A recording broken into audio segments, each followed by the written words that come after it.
we, love music. We love musicians. We know the fuckery of the institutions of the record industry, and we know there's bedroom producers. We know there's independent artists that haven't signed their lives away. And, we working to try to create a solution, one for artists to be able to own their IP and really have a grasp of like what that means, right? Whether it's the mechanicals, whether it's the derivative rights and all of those things. You don't just give those things away.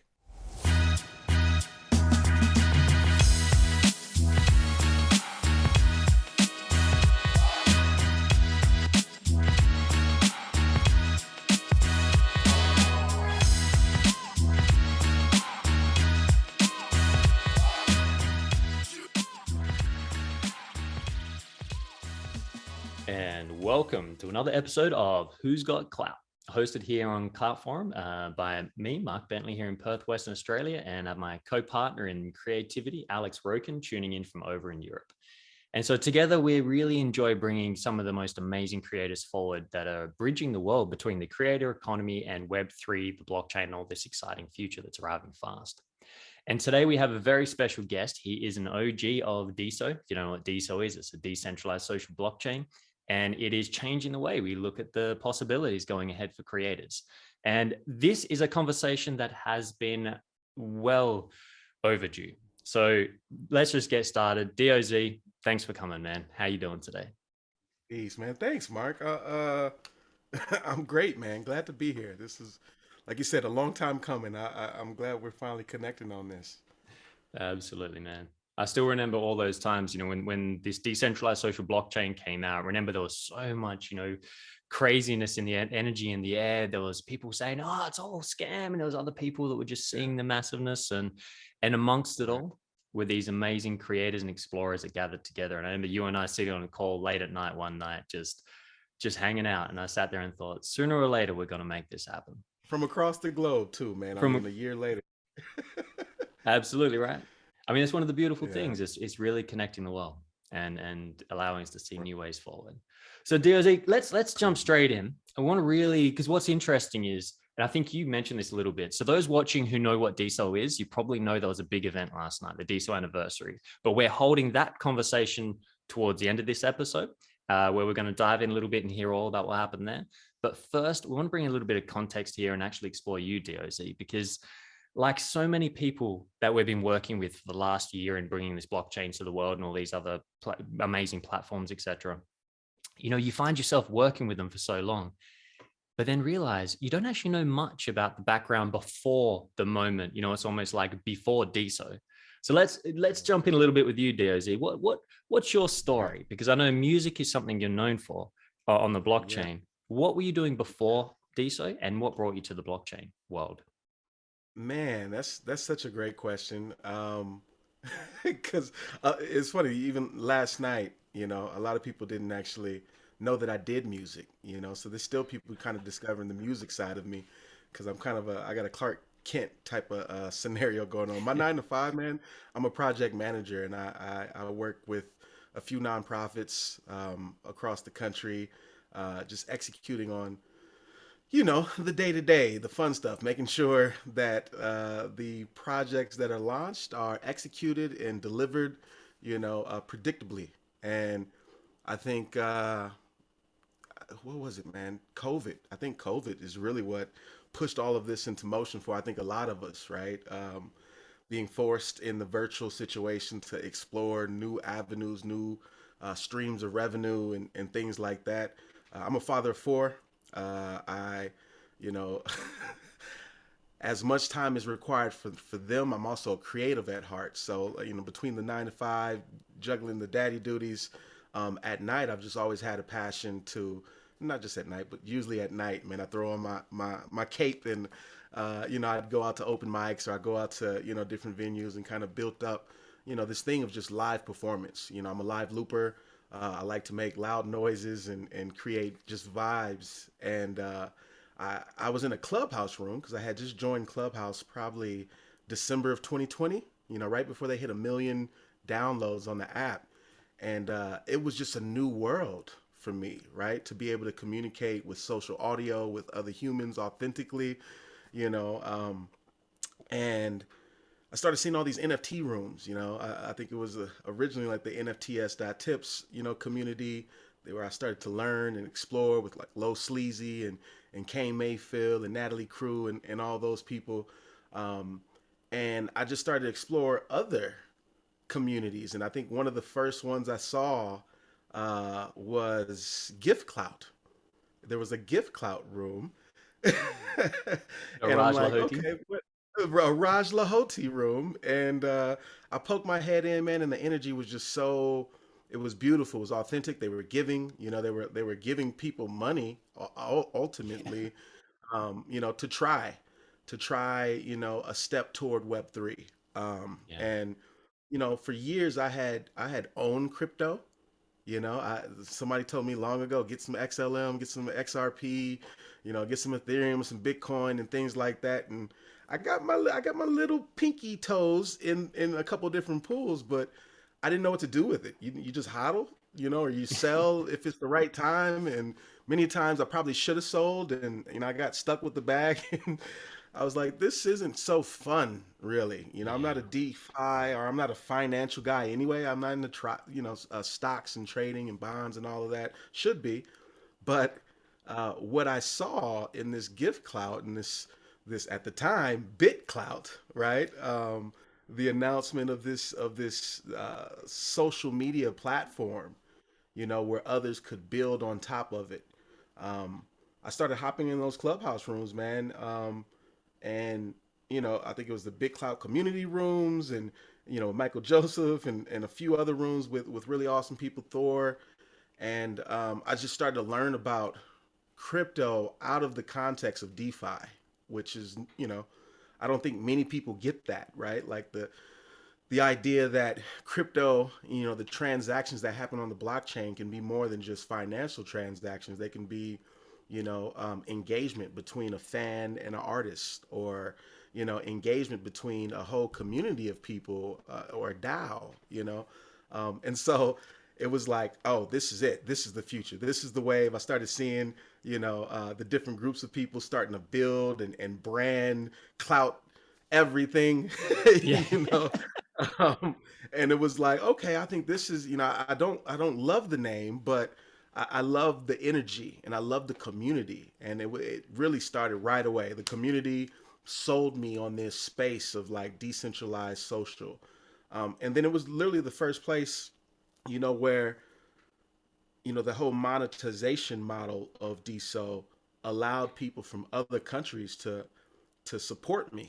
I don't want to say invest, but literally put currency into my profile, put money into my NFTs, and things like that. And it just boggled my mind. Like somebody in Italy, or somebody in France, or somebody in South Africa, like loves and supports me and is showing it, and I can see it, and I can show it back. And that dynamic, I was like, man, this is the future. Like that old model of Facebook, and like go search my wall, and hopefully you see me, maybe you don't.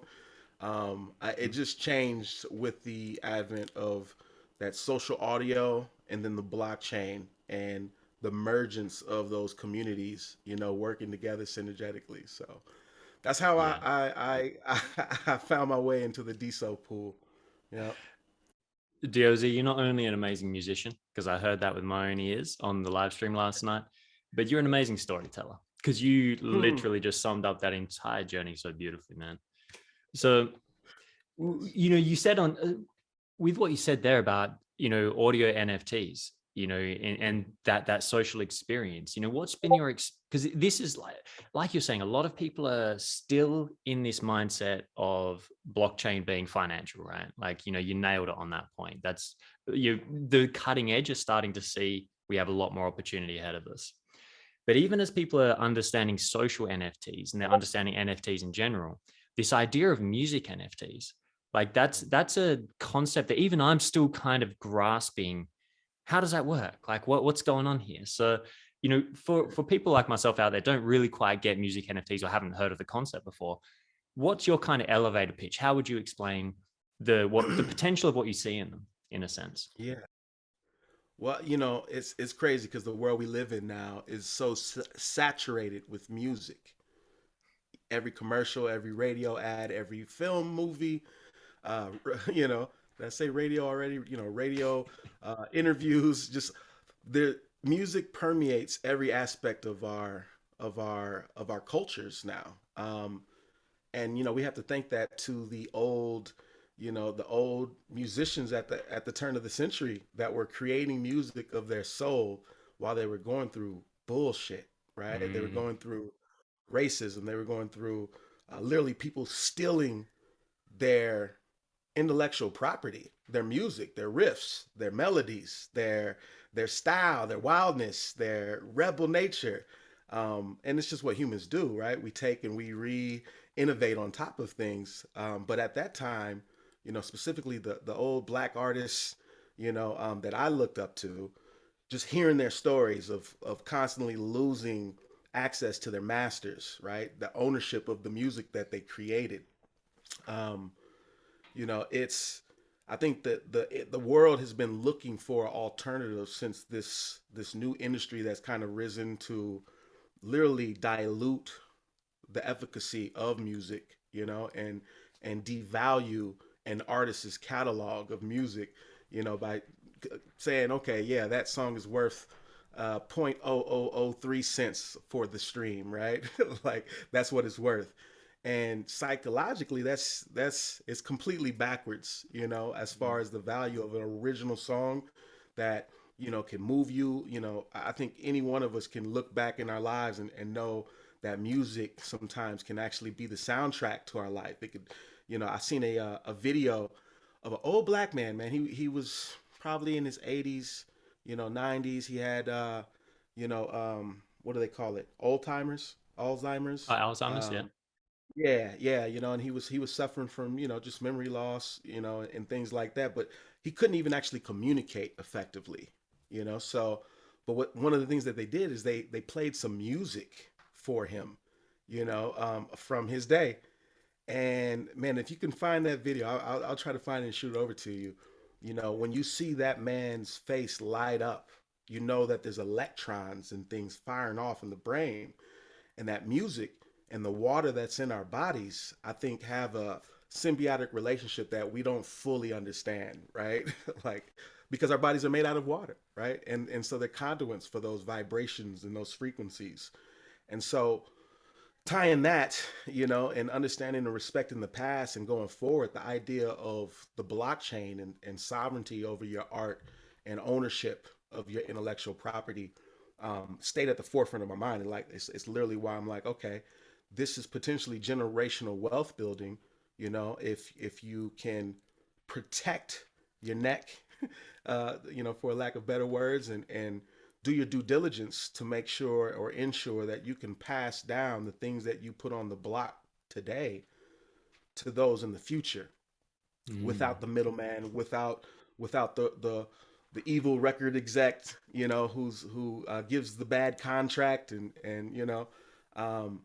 an artist, if they are worth putting in the work, can actually start establishing those relationships and start building that catalog up before even thinking of signing their life away to a record label now. So I really do think that audio NFTs and music NFTs specifically, are, more or less, they're going to be the future of the entire NFT space, right? Like JPEGs, as amazing as they are, and what they've done for the entire NFT world, it was just the beginning.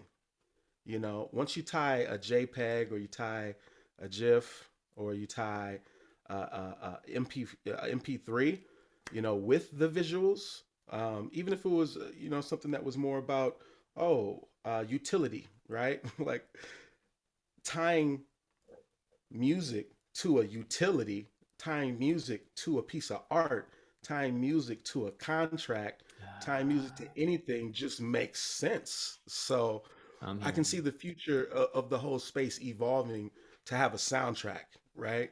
And that you. Mm, soundtrack literally being produced by new independent creators on the block, and no age limit, so they could be children, they can be old retired 80-year-old folk that didn't think that their music ever had a place anymore. Like we now have a way for communities to develop without having those same traditional barriers of the advertisers and the bureaucracy of the middle people who take the music away, right? Take the importance and the divine purpose of the music out, and it's Mm. just it comes back to just money. And if we're trying to heal the world, I do feel that music is going to have a good part in that. Take a moment to soak that up.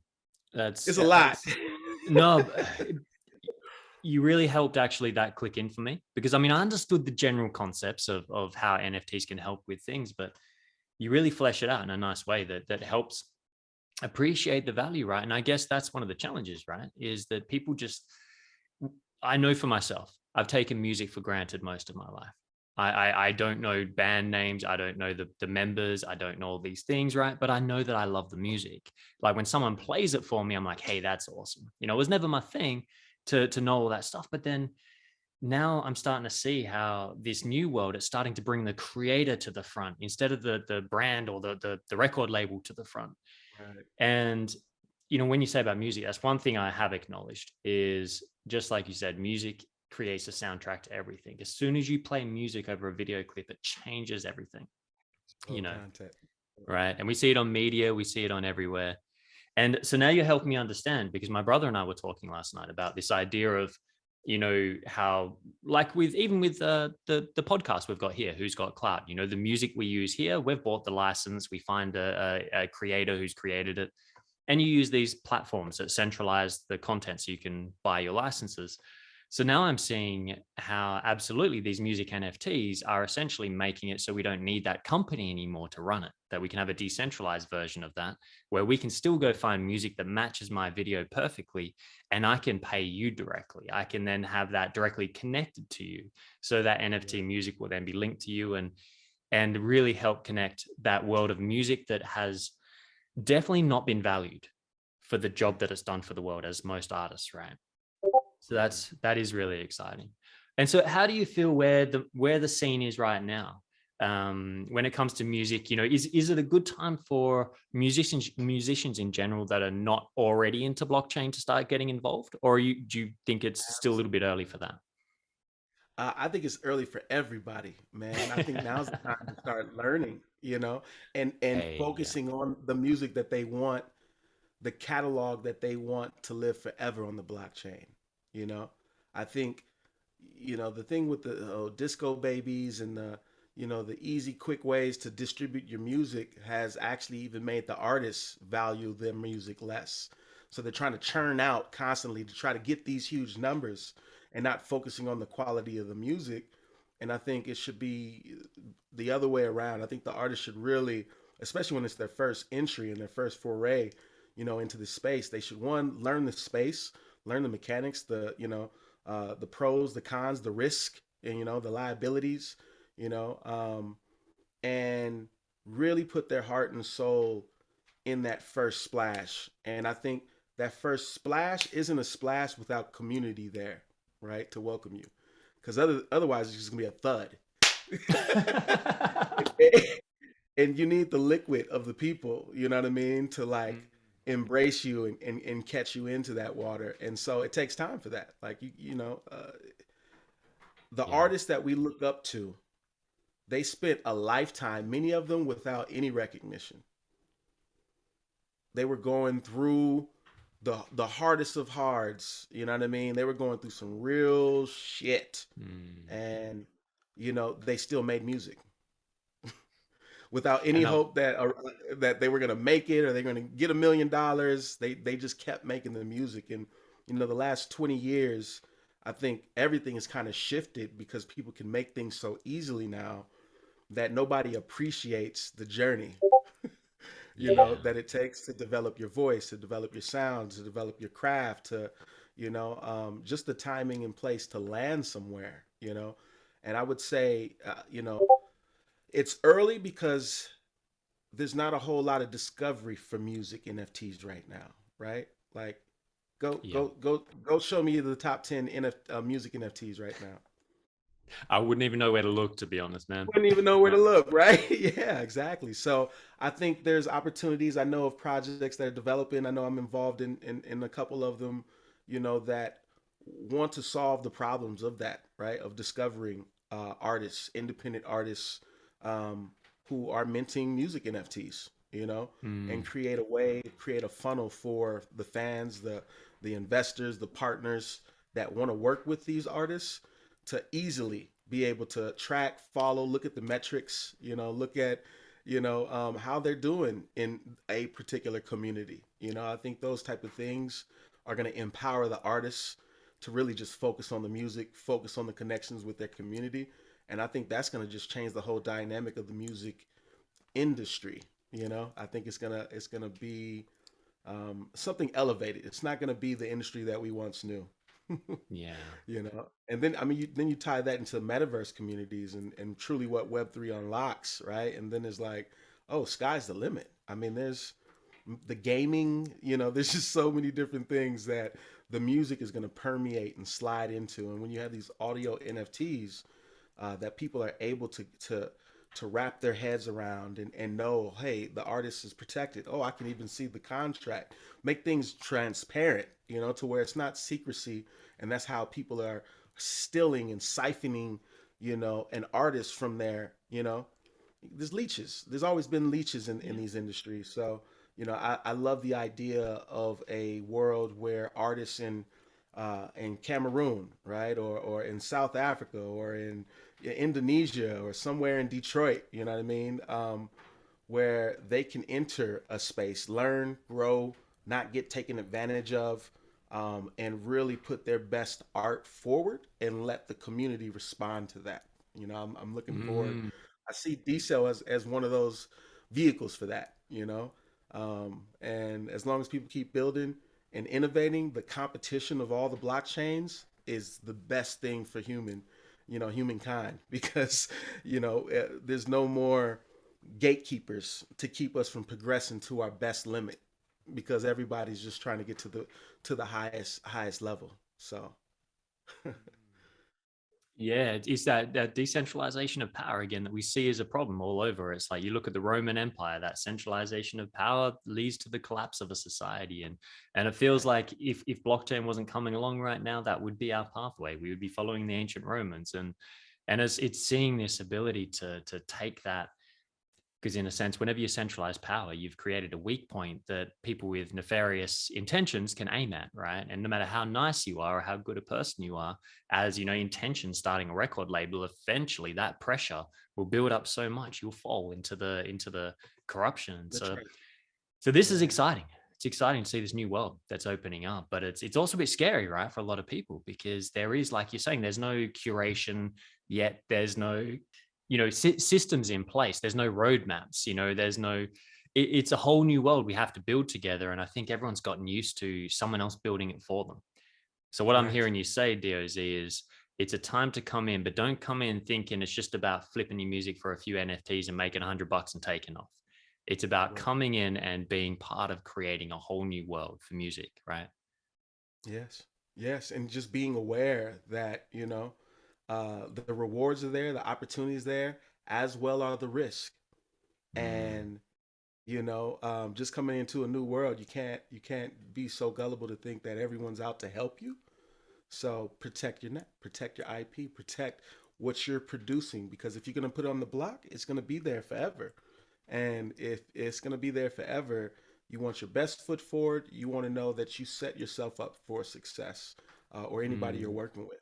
You know, Yeah, it's amazing, crazy. man. It's the wild, wild west, though, man. It really is. Like, it's the wild, It wild is. west. I think, and it's across the space. It's not just the music NFTs. It's literally the entire landscape, and it is scary. And I know it's scary for the industries, right? For the Yeah. record labels, the big entities that have built up this megalithic control of pipelines of. And so, my theory on that is not all of them are going to make it, because they're too big to pivot and to move. Mm, and their models of revenue are limited in the blockchain space, because it really depends on community. So they have to really just bank on FOMO versus really authentic community. So they'll take an artist who knows nothing about the blockchain, isn't tapped in, isn't meeting with the community, and they'll be like, "Look, kids, we got 6ix9ine, or we got these persons," and they're using the FOMO to trick people into coming to Web3. And oftentimes, it's the user is being bamboozled, for a lack of a Mm, better word, right? They're literally being bamboozled. They're not getting a healthy community. They're not getting necessarily even the quality product that they want, because one, these record labels don't understand how this was all built. They just see that it's built, and they're like, okay, well, let's etch out our corner like we do so that we can take up 52% of the market, or however much of the market we can get.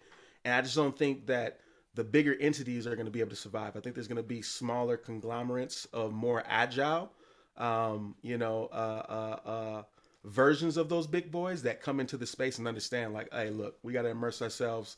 We got to build community. We actually got to support other people. We can't just come in and expect people to purchase our things and buy our things. We actually have to invest in the community, and I think that's okay. I think it's okay for those corporate entities or the corporate thought to come in, as long as they're willing to join community and understand what that means and the mm, responsibility to protect the community and not just be a vulture, on absolutely. fresh meat or dead meat. Yeah. So, Yeah. No, it's a great, and hopefully this is something I've been playing around and trying to understand, like the DAO, the decentralized autonomous organizations, what that's coming forward as a big peak thing is, I was contemplating this in the way of how are the big guns going to be working with this kind of stuff, when they're forced, in some ways they'll be forced, right, to have to take part. And at that point, really seeing that it's like, well, maybe 20% of that DAO can be reserved for communities to kind of make sure, because it's the downfall of so many great communities. I'm a big gamer and I love Battlefield 5, right? But dice that are behind that game, it just feels like they ignore the community completely. They're just, and you can hear the Discord, the all the Reddits and everything. Everyone's raging about not being heard, and you sit there going, but of course, big corporations, they're so caught in their old ways mhm. that I see how much this can change, like what you're talking about, and then being able to bring in all these other parts of the blockchain, like DAOs, etc., to bring it all together. And I think it's one of the mistakes we can make, right? Is we look at these things on the blockchain as this or that competitive pieces rather than many different functions that have been worked on separately that are being brought together as we go forward. So, all right, my man. Well, from there, what I want to take this to now, because again, I've got to watch myself, DOZ. You Yeah, and I, man. No, we'll, yeah, we'll you and start I, our own podcast just talking about life one day. for sure. Yeah, no, it'd be a not your average call for sure. Yeah, yeah, exactly. We should do it as a 24 hours later.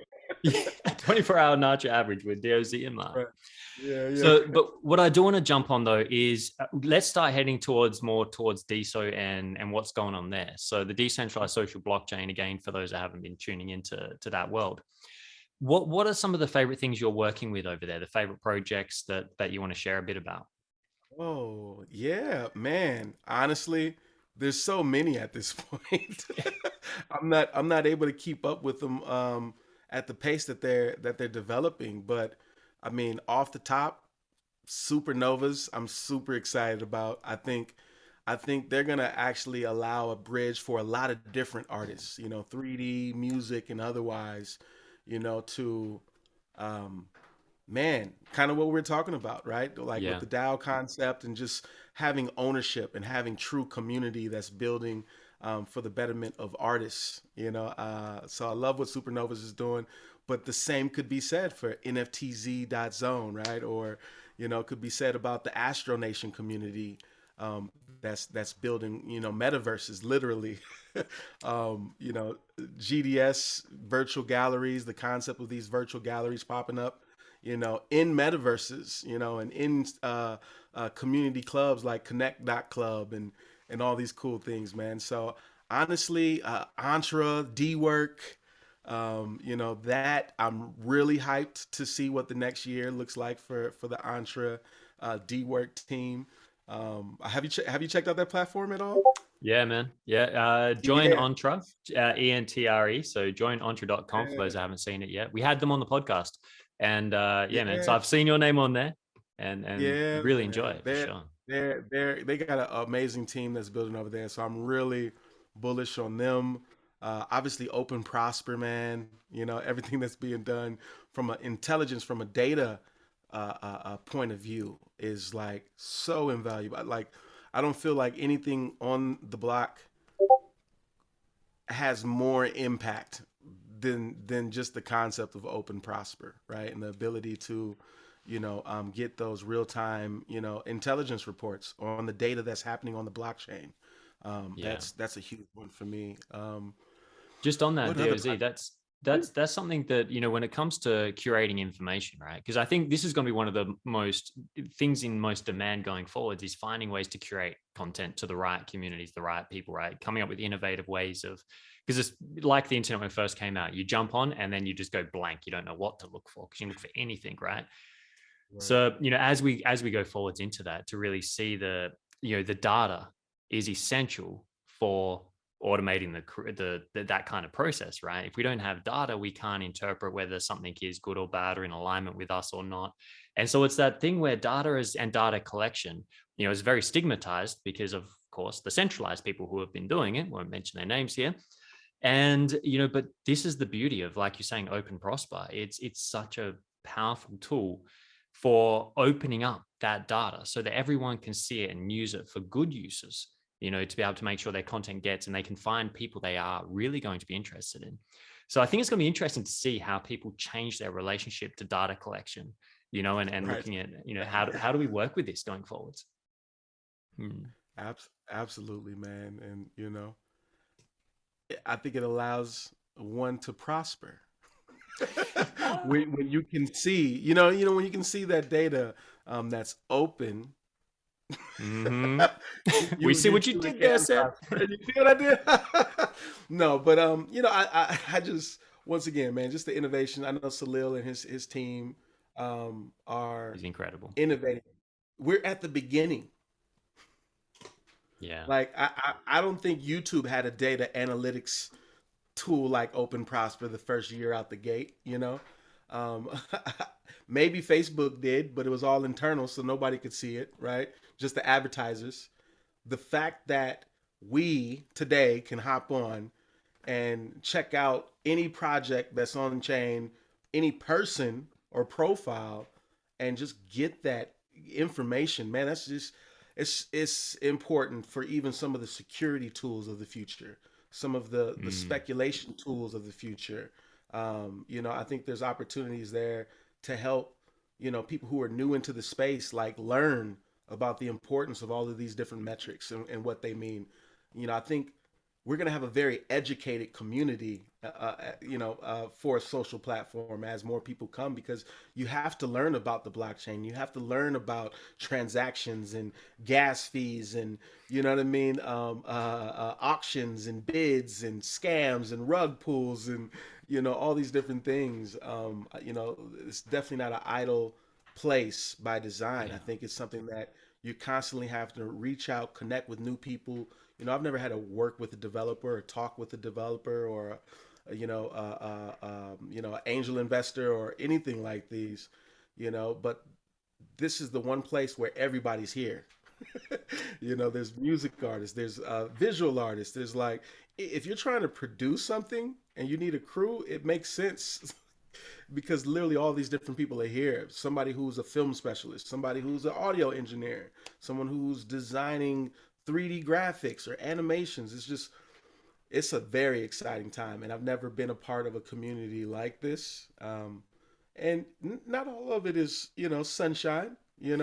I think one of the things that we have to remind ourselves with dealing with the blockchain or dealing with, just communities as a whole, is communities mean there are different people with different superpowers and weaknesses. And there's people who have trauma, you know, we all have trauma, you know, whether it's a Yeah. childhood, you know, adverse, you know, experience, or, you know, an adult, you know, traumatic event that may have happened in the last few years. You know, you don't know that until you're in a room with someone, and, you know, their energy is different. And I think it's so important to learn how to deal with other energy, you know, and not just shut down. I think that's the beauty of, you know, what we're building here, is like it truly does get to the point where it's like a family, right? Because if somebody's bitching and complaining, you know, you can call them out on it. Mm, You know, and at the same time, you know, you want to hear it. You want to hear, you know, what people are seeing and feeling, because it's a perspective outside of your own, and it has value, and you can learn and grow from it, unless you choose to just, oh, they're just hating, or oh, they're just fudding, or oh, they're just, no. If you listen, they're actually trying to save you from suffering or from pain, or they're mm, giving you a hint that something's off with what you're doing. So listen, you know. yeah. So, you know, I see the potential of man. Honestly, I didn't. If I was to go to college, you know, I think, is it psychology, or what's the study of people and Yeah, like cultures? psychology. You know, this, Or you're right. So sociology or something. Yeah. But I sociology, know I what you're want to say talking this. about. There's another one, yeah, but you know, just studying Anthropology? human anthropology, I feel like, is what it Hey. is. Yeah, I think that's Let's what it just say is. that it Yes, was. it's anthropology. All the anthropologists are like, no, it's not that. Put the real answer in the comment below. Exactly, exactly. But you know, just studying how humans are changing right now. I think the last 2 years, literally since COVID to where we're going, we're in a new age, and I don't think we realize it, because we're like in it, and so we're like, Yeah. everything. Can't wait for everything to go back to normal. Like night 2019 normal, we'll never see again. That was 2019. It's never going to be that ever again, you know. Ever And again. so, you know, I think the next 10 years is going to be really interesting, just to see how the youth, you know, our kids, how they take all this information, growing up with it. You know, me and you, I'd imagine, you know, we grew up in a time where there was no internet. Hmm. And when we When got cassette internet, it tapes were took, going in your computer. you know what I mean? It took 10 minutes to get onto the internet. And then all you could do was, you know. So Yeah. seeing what these kids have access to at the palms of their hands, man, like I really do feel, I think there's a Hopi prophecy that speaks on, you know, the world uh, being in a what do you call it? Literally being in a tense time, a time of uncertainty, a time of challenge. Things could go off the cliff, or we could say save ourselves, right? A fork in the road, I should say. Um, and that people would come together from all around the world, of different colors, of different tribes. They call them the Rainbow Warriors, and they would come together and change the vibrational frequency of the planet, right? And change the course, the path. But we have that choice, right? We have that choice to just go off the cliff, or to slow down and reshift what we've been doing. Mm, And I think we're in that you know, that time where we have the choice, and I'd like to think that we're moving in the right direction. And the beast is still running wild. It's scared. So that's why it wants to encroach on its neighbors. And that's why it wants to divide, you know, a country. That's why it would want to do all these things, because it knows it's about to go back in its cage, you know. And it's been free for quite some time, but there's just a new energy, you know, that yeah. conquering lion, that's that spirit of truth. It's on the blockchain too. You know, it's everywhere. So I really am looking forward to seeing people problem solve and use Deso and use Ethereum, or use Bitcoin, or all these different tools to come together, pool resources together, and manifest greatness on a level that, you know, humanity needs right now. You know. Absolutely. Absolutely, man. Well summarized, and 100%. Like it's such an exciting time, and hearing that from you is, it's actually really healing for me on a level as well. You know, on a level, because I've worked so much in this more esoteric world and self-awareness and the rest. And exploring what does spirituality mean, and how to what drives humans has been a fascination. And what I've been blown away by is, in this kind of new world that's evolving, this isn't a conversation that's rare. More and more people are starting to talk openly about understanding there's more to this than just what's on the surface. And the things that you just brought up here about, really, to me, it's like speaking to that idea that, well, if we want to move out of the hands of the beast, then you have to stop asking the beast for permission. You have to stop asking the beast what to do next, right? Right. And that means you Right. have to take a decision yourself, which is a little bit scary, right? Because it means now, if Yeah. this decision goes wrong, that's my fault, Right. you know. And I think we've got such a world that's so used to offsetting blame, because that's how the economic system is and political system is built, that Right. we've got it Right. so, and like you say, trauma. It's like it's traumatized society to a point of not trusting. And that's where now with this blockchain, you just nailed probably, like, for me, what is the most important thing is self-awareness. And a big part of that is being able to have confronting criticism, understanding that behind that, like you said, is beautiful, understanding that it's coming from an intention that is trying to highlight a dissonance, right? That person feels. Now, they might be right or wrong with how they're expressing it, but they're Right. feeling something, and that's what matters, right? And being able to listen to that and then be discerning. Someone might say the most offensive stuff, and it's like, well, you don't have to take on all of that. Listen Mhm. beyond, and what are they actually saying? And that's your gold for you, not for them, but for yourself, right? And the more we start, and that's why I see this as a training ground, and that's why I got so excited, because my work was all about this. And I thought, but Right. I want to be over there in the tech world and VR and all these things. And now I'm seeing them all coming together. And it's Right. literally, whether you like it or not, the journey requires it. If you're going to survive in this world, take your power back. So Yeah. I'm glad they've got you on the side doing the soundtrack, my friend. Yeah, Now, man. What's up? so Sure. awesome, awesome. So now, I believe you've got a project coming up that you're going to be launching soon. Is that something you can talk about, or? Yeah, I'll talk briefly. Yeah, we're a couple days out, and we're looking good. I've been working on this with a partner of mine, Rhubarb. What's good?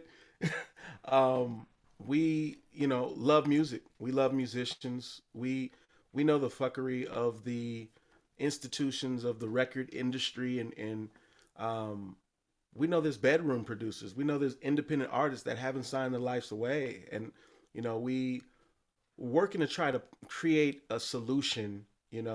Twofold. One, for artists to be able to own their IP and really have a grasp of like what that means, right? Whether it's the mechanicals, whether it's the derivative rights and all of those things.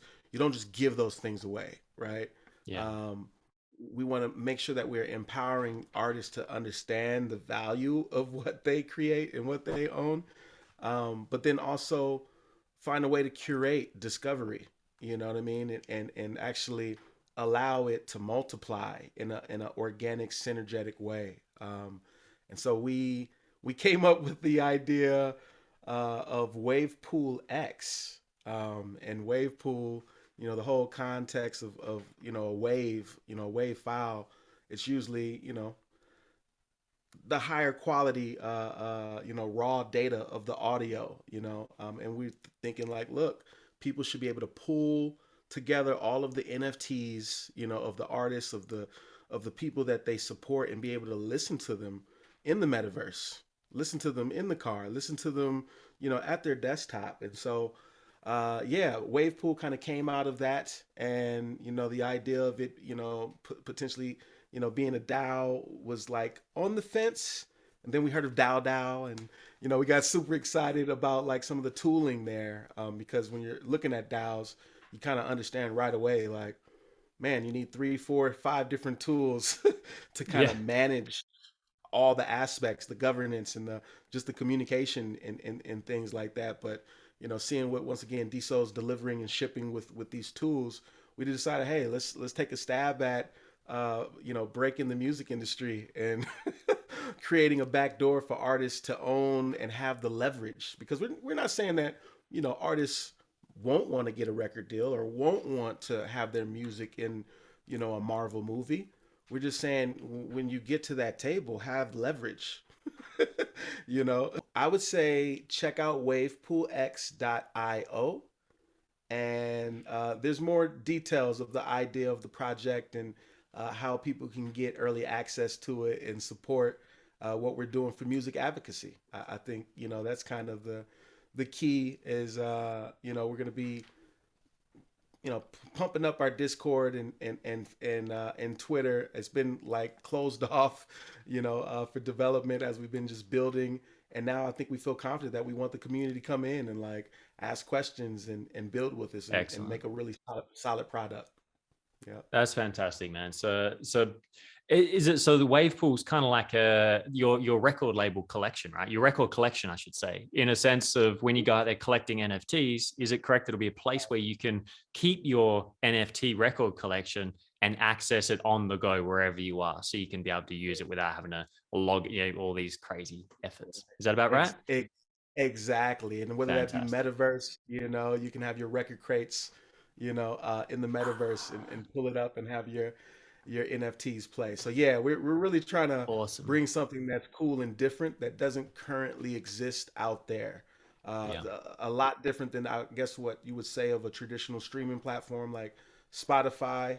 The main difference is artists that listen to a particular NFT, they'll be able to, or not artists, but the users, that listen or love or favorite, NFT will have the ability to diamond, right? Mm-hmm. And so that has nothing to do with the NFT sell, but they'll also be able to bid and own and buy NFTs right away from their artists from the same tool. So really just trying to Fantastic. cut all of the other, barriers for a fan to support an artist directly. If you can't, own the NFT, you can at least diamond it and add it to your pool, and you can re-diamond it and listen to it, as often as you want. Fantastic. Absolutely. And Yeah. that's going to help with the curation side of things. It's going to help, find what you like, right? Because if you got a few NFTs you randomly picked up or someone sent to you as a gift or something like this, and then all of a sudden, oh, but I like this artist, then now you can go find the rest of their records. And I love this idea Right. of the metaverse, DOZ, with I mean, you could essentially have record shops Hmm. in the metaverse, like Yeah. old school record shops, right? Where you go in and with your Yeah. gloves or whatever, you're flicking through your records and really they're Yeah. NFTs, right? And you can, Right. so it's like, it's Yeah. mind blowing how this metaverse is bringing the charm and richness of the old worlds where, the old guys are sitting on the corner with the bass guitar and music, singing that raw music that comes from that struggle. Yeah. And we're going to see more of this, that's, I love that idea, man. And with like, as much as Facebook is Facebook and all the rest, Meta and all the rest, the one thing I have to say is with Oculus and the Quest 2 that's come out, that is going viral like I've never seen before. People come over and try and buy one and like in the Right seat away. next to me while they're using it. So this is making everyone get access now to the Yeah. metaverse. So please, if you're listening to this, you're a musician, you're inspired by DOZ, but you think I've got no kind of connection to all this stuff and I can't get involved, please get involved. Please jump in and check it out because it might seem like it's 5 years away, 10 years away, but we are accelerating the adoption of VR, the metaverse, etc. And that means that NFTs are a part of your life now, whether you like it or not. And so please do jump in and check it out. Start playing, get involved in the community, check out DOZ's project that's coming up, check out Deso and all the rest, because you're going to find so much magic in there. Now, Yeah. DOZ, with that being Yeah. said, man, we need to kind of bring it into something that I think a lot of people are wanting to hear about, which is last night. And man, thank you Mhm. so much for being with us today for the recording. Because last night you Yeah. were working Yeah. your ass off as a That you part. project manager that you are, making the DSO 1 year anniversary. So first off, just one Yeah. question from me, and then I'll hand you to Alex, who will ask you a few more on that topic. So Okay. from the overview, DOZ, Hmm. how was last night? And was it a success for you personally in going? She had so much involved in there. And yeah, Yes. what was the overview of the evening, the general feeling? Overview, absolutely fantastic. I had a great time. Got to see some faces. I wanted to have deeper conversations and discussions with people because it's just who I am. But I was there for a job, and the job is making sure that the community enjoyed themselves for their 1 year. Once again, had a great team with Triplet and MP3 and a few others. Matreska obviously ran around acting an Yeah. absolute fool, but it was great, man. Just the spirit of it. I know it was well intended. Always room for improvement, but at the end of the day, it was amazing, man. The venue was beautiful. Nice. The inside of that space was so unique and just it's really, man. I wish it was like my personal club that Yeah. I could do anything in at any time. But you know, the bigger piece to me was like with Michelle Lord and DJ Rhubarb over in Connect Club. You know, um, they've been working building a community on Clubhouse and everywhere, but just to see them over in Connect Club, which is a new app, and have 40, 50, 60 people, in the room, these little dots, and people are turning on their cameras and, waving. And, we had it up in the screen in the venue. So, the audio wasn't Fantastic. immaculate, but we were able to connect those across the world. I think I seen Izzy and Charles, he commented the music was good and, from France. And so it was really dope just to have everybody who was there in LA who had flown from all across the country, right? And then we had people virtually who were like, "Man, I couldn't be there, but I tapped in. The medicines, Meredith. She was able Mm. to get a little bit of it. And I've always missed out on all the other meetups. So this, as far as I know, was like the first meetup where we had a real life event going on, but also we had this virtual event going on simultaneously. And there's challenges, the challenges of technology and internet speed and venues not good enough to have the internet like you like. But I think all in all, we pulled off a really cool connect with the community, and I hopefully becomes a habit, something that we can do at least once a quarter somewhere. Um, I think it's healthy. I think it's good to break down those barriers and have discussion. Partying is cool. I far more love working together and building together. So I know the opportunity with like NFTLA that's happening this week. Me and a few of the people who were at the LA meetup, Cassius and Triplet, and I think D Marie and folks are gonna be popping up at NFTLA to like work and like introduce people to the Deso blockchain and Mm. ask questions, get more perspectives from people outside of Deso on the state of the industry, the state of music NFTs, the state of, where is this going to end up, and so because of that, I think it was absolutely fantastic, man. I could talk about all the ugly, but I mean, it's just life. This is what we deal with, and I much rather focus on the light and the fact that people showed up, people pulled up, people worked their asses off, behind the camera, behind the mics, behind the stages, the food. I know Darian was out there, you know, doing Costco runs and, all these things. Darian Parrish, so I just love seeing community come together to build. I love far more, strategic planning, long term. More time for the community to build and bond and learn everybody's strengths and weaknesses. Because once again, you don't have to carry the weight of the world on your shoulders. Mm. Like the purpose of the blockchain is don't do it alone. Like you could do it alone, you'll get there fast, right? But if you do it together, you're gonna go way further. You're gonna go outside the expectations that you could ever dream of, because you got other dreamers with you. You know, and so I think as far as community is concerned, for me personally, I'd like to see, a um, just continuous improvement, right? Each Yeah. iteration of these meetups, you know, um, should be better. There's going to be new challenges at each one, right? But like understanding how the planning, what the template is of how things are set up, and people are informed of information, the communication plan, right? Like all these things are important for big businesses to get projects done. Well, we're not a big business, but if we're a DAO of some sort, right? Even if not a formal DAO, we're coming together to work on something. Those same processes and procedures are important, and if you don't work, in that capacity, you may not know it, but, I've worked production, music videos, live events, thousands of people. And I understand, like, there's processes and procedures for a reason. There's a chain of command. There's all of these things to make these experiences that people come to feel effortless, feel like, wow, this is, you guys didn't do anything, you know. That's You don't right. want. That's when you know a good project manager's done their job well, is when it looks like they've done nothing. Right, and that presents its own problems, because then they're like, cool, you can do this anytime. Can you do this next Yeah. week? Like, you're like, oh no. Hell But, no. hell no, right?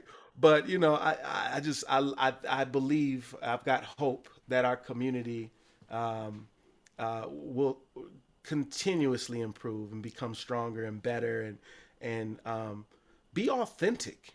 I'm all about Mm. authenticity. I cannot fuck with fakery.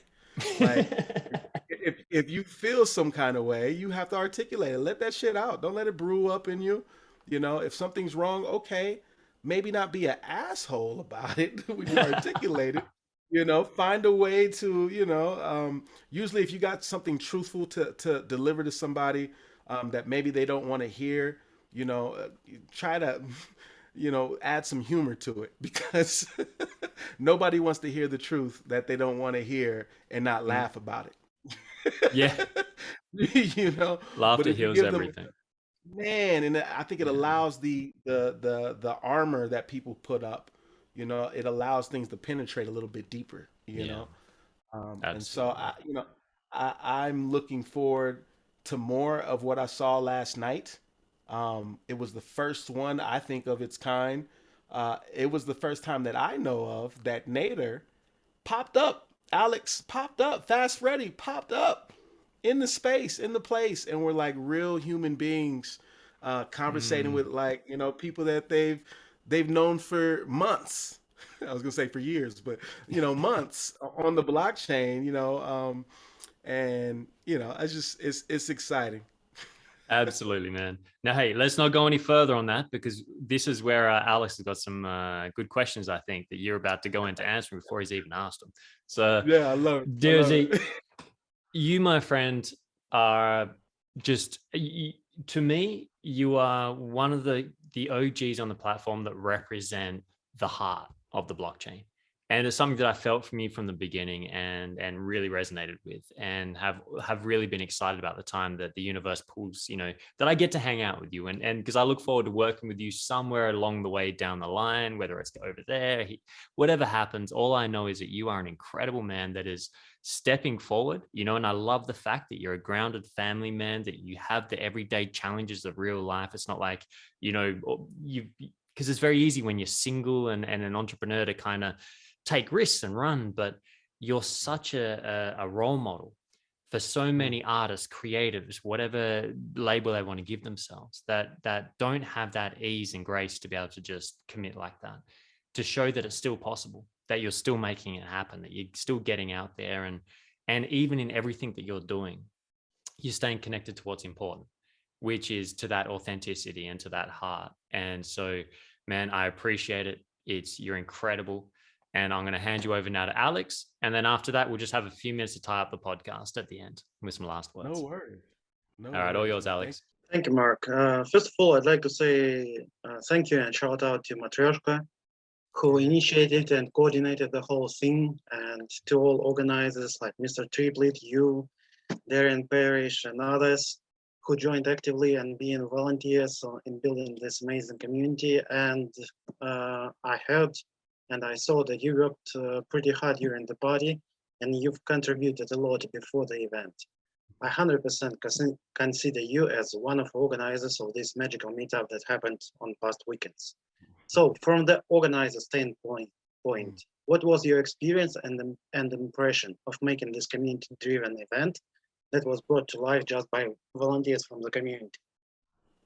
So I want to highlight the thing that it was just made by volunteers and made by community members. So there wasn't any entity that was coordinating you, doing all the stuff and so on and so forth. So it was like just No, random people. the entity was Matreshka. The entity was like, "Hey, we got to get this going. It's a month out." And my experience was it was a great sprint. You know, sprints are usually something temporary, short term for that minimum viable product, and I think we executed on that well, with what we had to work with.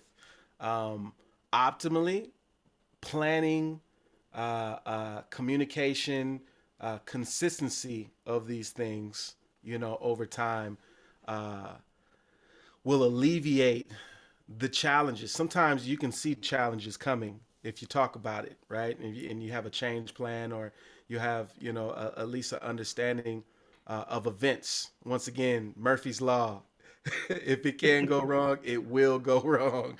So, as soon as you start, saying, oh, we're going to do this in the place, and you want to stream something, you want to do like something in that chain's probably not going to go as planned, So, my experience was, it was a lot of work. It was, I'd say, you know, um, a lot of people felt a lot of responsibility, carrying this, community event, with, I don't think anybody was expecting Nader to show up, or any of the core team up until like the last week or so.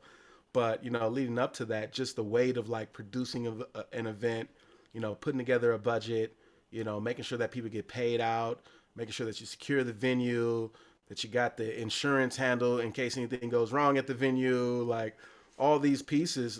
It's really a production, and I think it almost requires, you know, that that that mind frame. You're producing a live event. It's not a party. It's a live event. You have guests that you may not know. They may, somebody may show up with a +1 who has nothing to do with Deso, right? And you want to make sure that their experience is just as good as the person who is the OG on Deso, right? And so going through that checklist, right, and having that team, you know what I mean? It can't just be the DJ that's doing everything. It can't just be the host that's doing everything, because everything will become a hot mess. So, I think it's great when a team can delegate, or if there's a leader that can delegate, that responsibility, and then trust. Trust is a big thing, right? Trust that it's going to be handled by somebody when it's delivered to them, when you can get to that place of being able to trust and like build and communicate, like just the fluidity of getting things done and accomplished, it becomes fun. When you have the challenges of a lack of communication, or a lack of consistency, or a lack of a process or procedure, it's less fun. It's work. And it's a lot of work. And it was going to be the same work either which way. But when you have challenges that are man-made, they could be made by yourself, like me. I had some issues, with the stream, trying to do too much all at once. And the thought process was, next time you have somebody who handles just that, and you don't worry about anything else, because the master, a jack of all trades, master of none. In the context of a live event, that's really apparent. If you're trying to, handle everything, you can't master that one thing great. And you really, I think at the onset, at the kickoff meeting of a project, being able to allocate or delegate, what I mean, people to specific roles, is so important. And I think going forward for the community, it's going to be great to see how we rise to that occasion and once again improve on each iteration. So hopefully we'll have a community conversation here. I threw up on the block maybe this Friday. What's the date? Is that the first? We can have a debrief, or what they call a project retrospective. Just a recap, of the event, what went right, what went wrong, the good, the bad, the ugly, how we can improve, next steps going forward, best practices. If we could have a top 10 list of things that somebody who's getting ready for, the meetup in Toronto, they'll have like, oh, okay, yeah, we didn't think about these things. Having some of these things are going to help everybody to be better and do better. So I'm really, looking forward to the community come out to that. Those who are on the Connect Club, their feedback is almost, more important than those that were in the venue. But just the same, I think everybody's feedback is important, and I'd love to have a good conversation on what that event was, what it felt like, and dreams for the future, and how we, then we can start to, maybe mock up plans for how we get there. Absolutely. And one thing that I would like to stress is when you are working like a backstager, when you are working on organizing things, you know how it should be, how it was planned, and but it's not obvious for the viewer, for the guests who came, that there was another image of what's gonna be, right? They Mm-hmm. see the final result, they see the final picture, and they are satisfied with that. Right. Yes. And Yeah. and even if you are not satisfied with something, what went wrong, it's not necessary what people can see, so they Right. can be absolutely okay with what happened during the night, and Yeah. they even didn't think about these kind of things. So overall, it's important to have the final image good, and it's fine. There is no need to be stressed out after the event if Right. everyone is satisfied, I mean, from the guest list. So Yeah. I believe it was a success. And of course, I'm totally agree with you that every event reveals some flaws that people experience, I mean, in terms of organizing, and it will Natural. drive Mhm. them uh, to realize these flaws and to make them better, or just to fix them. Yeah. So I totally get what you're saying in terms of organizing experience, but in the end, what matters is the impression that people It's the can have. final. It's the final product for sure. There's a philosophy. In music performance, it's the same thing, right? Like, you can have your song and you could be spitting your song or singing your song, right? And you might mess up one word, and the word was supposed to be the other way around, and nobody knows until you make it noticeable that you messed up. you know? So it's the show must go on. So sometimes you got to fake it till you make it, even though things didn't go as planned. And I like applying that to live events too. It's all about the flow, as long as things can flow. And that was my main focus, being a vibe selector, a vibe curator, just knowing there's ebbs and flows in parties, in events, and trying to fill those voids as much as possible. So, you know, um, the hiccups. Absolutely, Dozier, you look like a guy who always has the plan B. Like if you messed up with something in organizing the event, you just have a lot of drinks to cover this up. Yeah, the trick is, right. You never Yeah. have a plan A. You just start with plan B, C, D. You can pull out the numbers,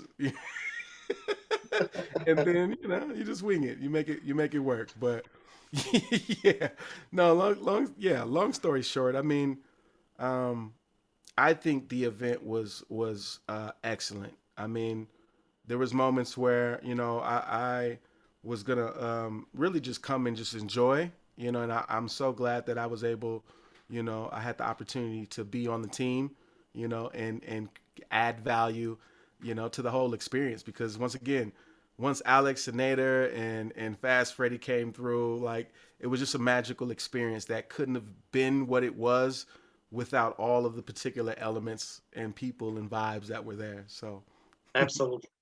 Okay, yeah. I have another question for you for the organizational part, and this is Mm, going to be the last one. And then we will talk about the event itself. okay. I just want to give a shout out to Indian community who made the local Deso birthday party in India, and say big thank you ever since to Anurag Kona, Carson Stein, NFTs for sponsoring this event. This kind of support between communities from different parts of the world is awesome. I believe if there was a good explanation of how it can be done for other communities, there would be Europe, Thailand, or maybe Australia event as well. So my question is it possible to include these different communities in the joint process of organizing cross-border events like this? Yeah, I think so. I think there's a huge opportunity there, man. Like, and I saw what they did, man. That cake looked amazing for the Indian squad. They turned that around, and I think that was beautiful. Kind of what I was alluding to earlier, right? With the best practices and having kind of a guide. I think that documentation wise is going to help. Um, Social World, I feel, has to play a part in this somehow. I don't know how exactly, but I just feel like uh, Yeah, com- stop there. I'm just gonna give shout out Edo COVID. Please yeah, listen to this and please contact with Dozier so you could discuss these kind of things for seriously, cooperation because it correlates perfectly with the purpose that you have for your own node. And I believe you both should apply for some sort of funding from the core team to organize these kind of things. So just prepare a solid plan and it's going to be considered, I believe, pretty well. Yeah, yeah, yeah, man. Just event production. There's definitely some best practices. Definitely some things you want to have in hand. Even templates. Templates of things, proposals. Right, like you got to be able to propose what you're gonna do and have a clear plan. So I think there's things we can do as a community to make it easier for everyone to not have to reinvent the wheel every time we're doing a meetup. I think there should be a meetup template that is like, cool, this is how we make sure that everybody's involved. Yes, there's a checklist. Did we communicate with the social world? No? Okay, somebody get on that. We've got to set up that kickoff that international kickoff call, right? Or kickoff thread. With Michelle Lord and the Deso chats community, being kind of a pillar of the community conversations that happen, off chain as well as on. I think there's opportunity there when we know something is on the calendar. Like let's group around what's on the calendar and talk about it and see how we can add value. I think what they did with Connect Club, we were in LA, but literally I know Izzy was wherever the heck she was. I know Meredith was halfway across the world as well. So just the simplicity of having that as an option, you know what I mean, for people virtually to be able to tap in to the LA meetup, I think that was something that was unique, and I could see that happening more often. There are some technical things that have to be kind of set up to be able to, effectively pull it off. But absolutely. yeah, Dozier, hmm just one question. You yeah. mentioned that this kind of events should be done more often. So what's your proposition for the next event? When and where? Ha ha ha ha ha. Ooh, you put the weight on me. Well, you know what? I know Dr. Rob was mentioning something about Toronto July 1st. So that would be in Canada. Um, I know Tampa is in the fall. I want to say November, but I might be wrong with the month. Um, so I mean, the soonest one I could think of right now that I'm aware of would be what Dr. Rob was proposing in Toronto, Canada, for I think it's Canada Day as well. So he's got some land out there, and it sounds like it'd be a really beautiful trip. So I've never been to Toronto, and I'm considering going to Toronto in July. So Awesome. Yeah. Yeah, man. Let me ask you 3 questions and we are done. Who surprised you the most during the party? You said what was that? Who surprised you the most? Who was the guy who surprised you the most? Uh, you talking about last night or all year? Last night. Last night, guy who surprised me the Maybe most. it is a guy. Maybe something happened. I What? would say I would say William Laurent was pretty breathtaking on the piano. I've heard him on Clubhouse. I've never seen him live, and that was a beautiful rendition. I think he actually did a duet with J Lam at some point. She came out of the woodworks and popped up at the LA meetup, and that was beautiful to see. I think there was some healing in those keys that he was pressing. Outside of that, who else? Who else surprised me? I was gonna say. So you said William Laurent, and let's call it a day for this question. I have another question. Your top 3 highlights during the Yeah. party. Top 3 highlights. Man, Kenny J playing live on the guitar, looking super fresh in his suit. Like, yeah, Kenny J definitely goes to the top for me. Um, the professionalism of seeing Triplet doing what he does with the cameras, and he had his crew there, and they were running like madmen. Really impressive. Um, you know what, Natter? You know the amount of chest hair he had. I was shocked. I was shocked. I don't know if you've seen the photo, but yeah, there was some chest stretch going on there, and man, yeah, he was flying bright like a Wookiee in the night, and yeah,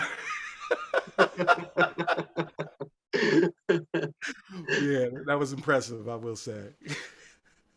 Did you like the cake? Did I like the cake? Yeah. You asked me the wrong question, man. I'm spoiled. My wife is a phenomenal baker, so it's not fair for me to comment on this. Awesome. She's Okay, let me rephrase. What's your favorite cake? What's my favorite cake? Yeah. My wife, man, she just made the best chocolate cake. She uses coffee in it too. I don't get. Anyways, she makes. I call it the best damn chocolate cake ever. Okay, man. I see it's very hard for you to explain Oh yeah. how much it tastes. So I suggest you to make an NFT of a cake so everybody could get a piece of cake from her. Seriously, I've been telling her. At least who is in LA.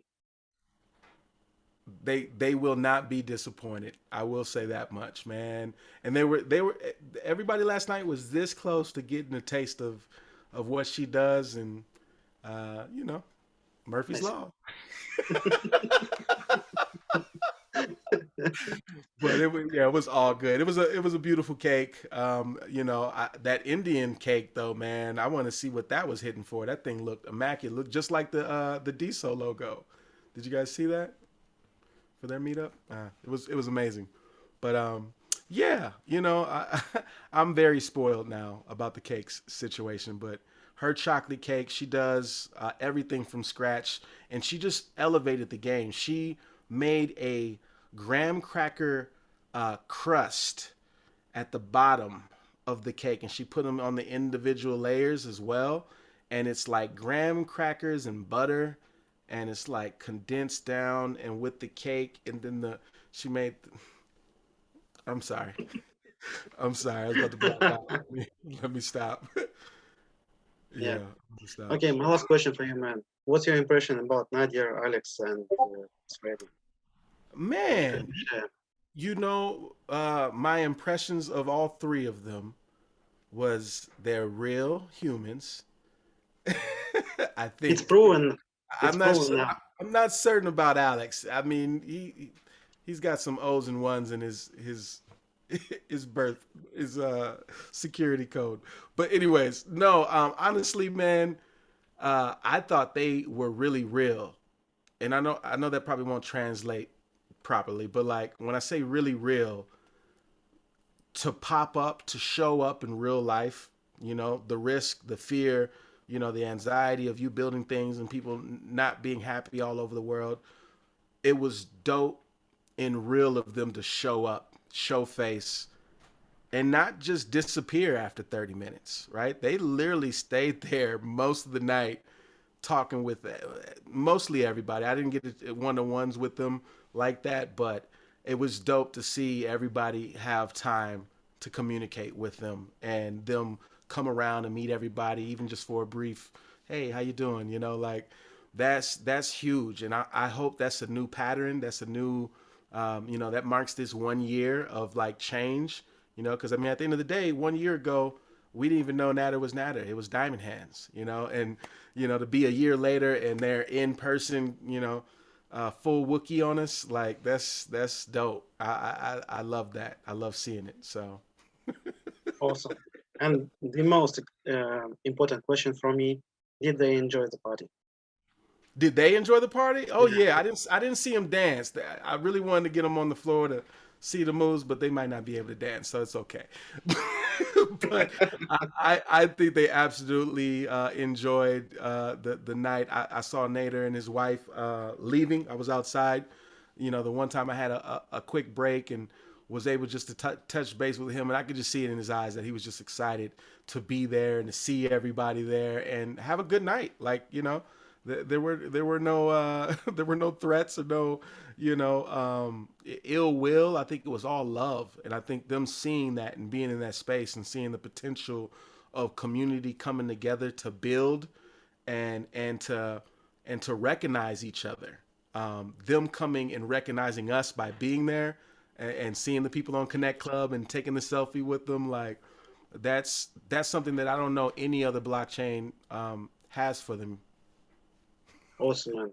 Thank you so much for answering all my tricky questions. I Yeah, enjoyed it.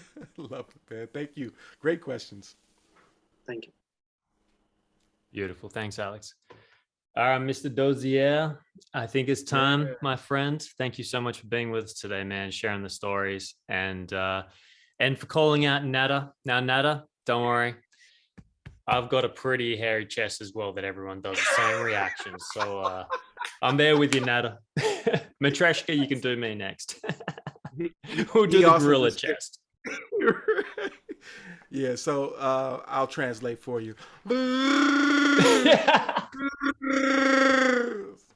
So you guys will connect on the next one on that. Hopefully you got that. Oh, love you, Awesome. man. Thanks again, Mark. I Beautiful. appreciate you, man. Love you too. All right. Yeah. And everyone, check it out. Check out Dozier's work. We're throwing a link into the Wave pool as well, WAVpoolX.io. Check it out.